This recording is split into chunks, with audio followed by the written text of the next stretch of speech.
ఎంచుకుంటూ అసలు నా చేతి వంట కూడా తిననంటూ ఉంటే నా గుండె భారంగా ఉంటుంది కార్తీక్ బాబు అనగానే, "ఏంటి మరదల పిల్ల మళ్ళీ కార్తీక్ బాబు అంటున్నావు? బావ అని పిలవమని చెప్పాను కదా!" అని అనగానే, ఏంటి కార్తీక్ బాబు మీరు ఈ టైంలో కూడా మరదలు, బావ అంటూ అనగానే, "అయినా ఇక్కడ మనం అలా ఉండకూడదని చెప్పాను కదా!" అనగానే, అయినా మనం అలా పిలుచుకుంటుంటేనే ఆ జోష్‌నకి ఒక రకమైన భయం అనేది పుడుతుంది. "నువ్వు ఆ విధంగా ఎందుకు ఆలోచించట్లేదు దీప" అనగానే, "ఆ భయం పుడుతుందని నాకు భయంగా ఉంది కార్తీక్ బాబు. ఎందుకంటే మనకు అసలు నిజం తెలిసింది. నేను ఈ ఇంటి వారసురాలిని. ఆ జ్యోత్స్న ఈ ఇంటి వారసురాలు కాదు అని తెలిసిన నిజం మనకు తెలిసిందని తనకి తెలిస్తే ఇంకేమైనా ఉందా? మన వాళ్ళకి ప్రమాదం అని మీరే చెప్పారు. అయినా ఆ జ్యోత్స్న ఎలాంటిదో మనకు తెలుసు. అయినా మీరు ఎందుకు కార్తీక్ బాబు మళ్ళీ ఇలా పిలుస్తున్నారు? నాకైతే ఇదేమీ నచ్చలేదు కార్తీక్ బాబు. మిమ్మల్ని బావ అని పిలవాలని, మనస్ఫూర్తిగా ప్రేమగా పిలవాలని నాకు కూడా ఉంది కార్తీక్ బాబు. కానీ అది మన ఇంటి దగ్గర, ఇక్కడ కాదు కార్తీక్ బాబు" అనగానే, "సరే దీప, నీ బాధ, నీ భయం కూడా నేను అర్థం చేసుకుంటాను. నీకు ఎప్పుడు పిలవాలనిపిస్తే, ఎక్కడ పిలవాలనిపిస్తే అక్కడే పిలువు దీప. నేను నీకు అడ్డు చెప్పను. కానీ నువ్వు బావ అని పిలిచే పిలుపులో నాకు నీ మనసులో ఉన్న ప్రేమ కనిపిస్తుంది" అంటూ ఇక దీపను పొగుడుతూ ఉంటాడు. "పోండి కార్తీక్ బాబు, మీరు ఎప్పుడు ఇలానే ఉంటారు" అంటూ ఇక దీప తన పని తాను చేసుకుంటూ పోతుంది. దశరథ వాళ్ళ మాటలు విని అసలు ఏం జరుగుతుంది? వారసురాలు అంటున్నారు. అప్పుడు తను కూడా నా తమ్ముడు దాసు కూడా ఇలాగే అన్నారు. వారసురాలు, దీప అసలు అంటూ ఏదేదో అర్థం లేకుండా రాసాడు. అసలు ఏం జరిగింది? ఇంతకీ దాసు ఎక్కడున్నాడో వీళ్ళకి తెలుసా? అసలు వారసురాలు కథేంటి? అసలు ఏం జరుగుతుంది? వీళ్ళిద్దరూ నా దగ్గర ఏదైనా దాస్తున్నారా? అంటూ దీపని, కార్తీక్‌ని ఇద్దరిని కలిపి అక్కడికి గార్డెన్‌లోకి తీసుకువెళ్తాడు. "నేను మీతో ఒక విషయం గురించి మాట్లాడాలనుకుంటున్నాను కార్తీక్" అనగానే, "ఏంటి మామయ్య అది?" అనగానే, "దీప, నా మీద ఒట్టేసి చెప్పు. నీకు ఏం నిజం తెలిసింది? అసలు నువ్వు కార్తీక్ అలా మాట్లాడుకోవడానికి కారణం ఏంటి? బావ అని పిలుస్తున్నావు. అందులో తప్పు లేదు. కానీ వారసురాలు, మరదలు అసలు ఏం జరుగుతుంది? మీరు మాట్లాడుకున్నది ఏది నాకు అర్థం కాలేదు" అనగానే, "నువ్వు ఇప్పుడు నిజం బయట పెట్టకపోతే నేను చచ్చినంత ఒట్టు" అంటూ దశరథ ఒట్టు వేయించుకుంటూ ఉంటాడు. ఇక దాంతో అయినా దాసు ఎక్కడున్నాడు? దాసుకి గతం గుర్తొచ్చిందని నాకనిపిస్తుంది. అసలు జ్యోత్స్న ఆ దాసు తల మీద కొట్టడానికి, అసలు దాసు ఇప్పుడు కనిపించకుండా వెళ్ళడానికి జ్యోత్స్నకి ఏమైనా సంబంధం ఉందా? అసలు దాసు ఎక్కడున్నాడో నీకు తెలుసా? అంటూ ప్రశ్నల మీద ప్రశ్నల వర్షం కురిపిస్తూ ఉంటాడు దశరథ. అయితే ఏం చెప్పాలో అర్థం కాక, "అది కాదు మామయ్య, అన్ని నిజాలు తెలియాల్సిన టైంకి నీకు తెలుస్తాయి" అనగానే, "లేదు, నాకు ఇప్పుడే అన్ని నిజాలు తెలియాలి కార్తీక్. అయినా అసలు ఎందుకు మీరు మీలో మీరే దాచుకుంటున్నారు? అసలు ఏం జరిగిందో చెప్తేనే కదా నాకు తెలిసేది" అంటూ దశరథ బాగా నిలదీస్తాడు. ఇక ఇద్దరి చేత ఒట్టు వేయించుకునేసరికి అసలు నిజం చెప్పకుండా ఉండలేకపోతాడు కార్తీక్. అయితే, "నిజం తెలిస్తే నువ్వు తట్టుకోలేవు మామయ్య. అసలు ఏం జరిగిందంటే" అంటూ, "జ్యోత్స్న నీ కన్న కూతురు కాదు మామయ్య. దీపే ఈ ఇంటికి అసలైన వారసురాలు. దీపే నీ కన్న కూతురు. నీ కన్న కూతురు నీకు దూరం కావడానికి కారణం ఆ పారునే. పారు ఈ ఇంటికి దాసు మామయ్య కూతుర్ని వారసుడిగా చెయ్యాలని తాత మీద కోపంతో ఇదంతా చేసింది" అంటూ మాట్లాడుతూ ఉండగా అక్కడికి వచ్చి నిలబడ్డ శివనారాయణ అన్నీ వినేస్తాడు. అంటే అసలేం జరుగుతుంది? వీడి అబద్ధాలకి అంతు పంతు ఏమి ఉండదా? అంటూ శివనారాయణ ఆవేశంగా చెప్పబోతాడు. అసలు ఏం జరిగిందంటే, సుమిత్ర అత్తకి, దాసు మామయ్య భార్యకి అక్కడే డెలివరీ అయింది. వాళ్ళిద్దరూ ఒకే రోజు 12 ఆడపిల్లలకి జన్మనిచ్చారు. అయితే తాత మీద కసితో, అసలు తాత దాసు మామయ్యని దూరం చేశాడన్న పగతో దాసు మామయ్య కూతుర్నే ఈ ఇంటికి వారసురాలుగా చేయాలి అనుకుంది. అందుకోసం దీపను చంపించాలి అనుకుంది. ఆ సఫారీ పెట్టింది కూడా ఆ పారునే. అయితే అక్కడ చిన్న పసిపాపని చంపేయడం న్యాయంగా కాదు అని చెప్పేసి అతను చెత్త కుండీలో వదిలేశాడు. అక్కడి నుంచి కుబేర మామయ్య దీపని తీసుకెళ్ళి కన్న కూతురి కంటే ఎక్కువగా పెంచుకున్నాడు. అలా దీప మనకు దూరం అయిపోయింది.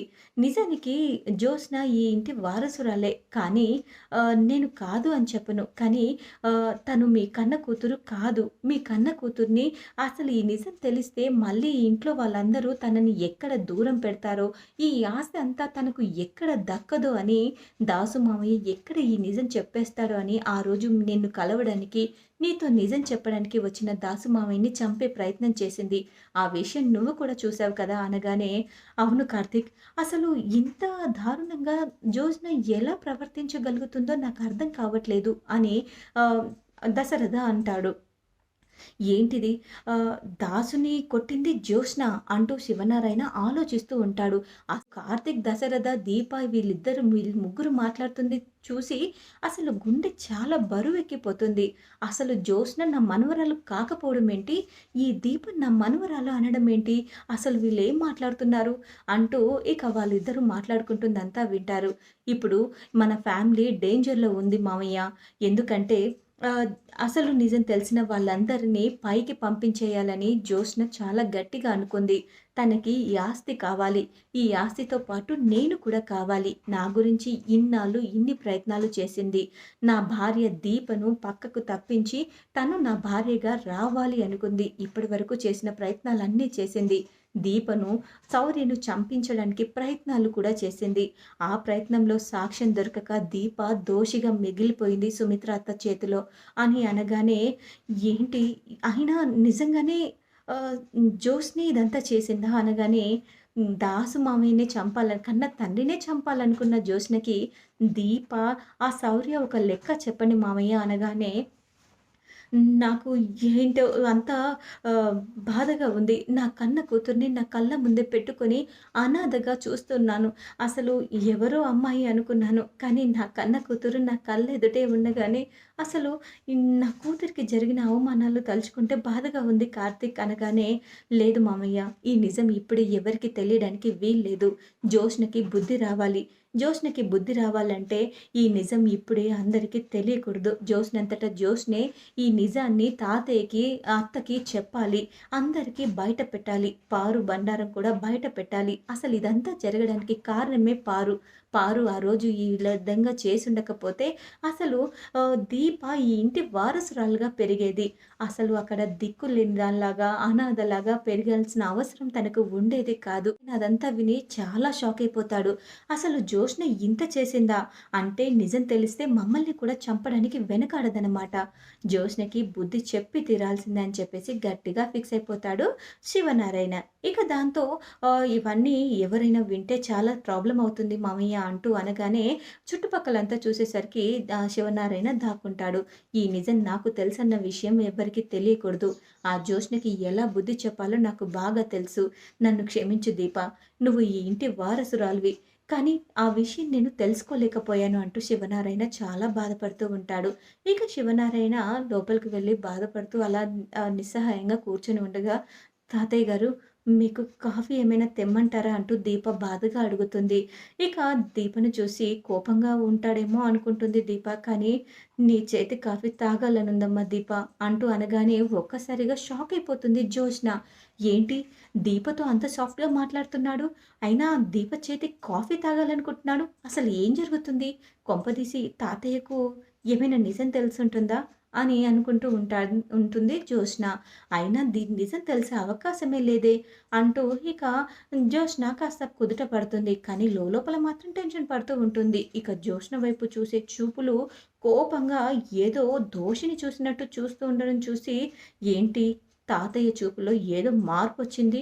ఏం జరిగుంటుంది అని అనుకుంటూ చాలా బాధపడుతూ ఉంటుంది జ్యోత్స్న. భయపడుతూ ఉంటుంది. ఇక దీప కాఫీ తేగానే, చాలా బావుందమ్మా కాఫీ. నీ చేతి కాఫీ అమృతంగా ఉంది అనగానే, కార్తీక్ కూడా అసలు శివనారాయణలో వచ్చిన మార్పును చూసి చాలా షాక్ అయిపోతాడు. ఇక జ్యోత్స్నని, పారిజాతంని బాగా ఆడుకుంటూ ఉంటాడు.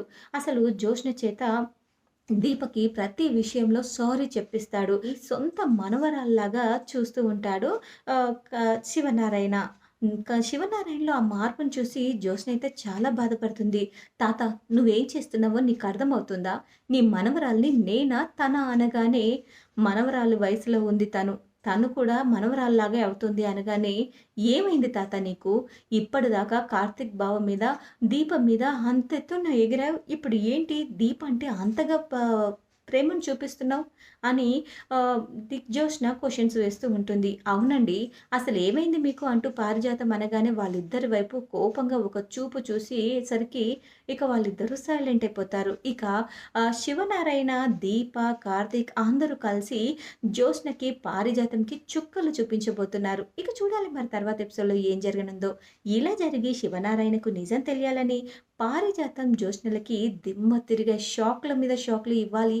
వాళ్ళిద్దరికీ బుద్ధొచ్చేలా చేయాలి అనుకునే వాళ్ళు యెస్ అని కామెంట్ చేయండి. ఈ వీడియో కనుక మీకు నచ్చినట్లయితే లైక్ చేసి షేర్ చేయండి. మా ఛానల్‌లోని మరెన్నో లేటెస్ట్ అప్డేట్స్ కోసం వెంటనే మా ఛానల్‌ని సబ్స్క్రైబ్ చేసుకోండి. Thanks for watching my video.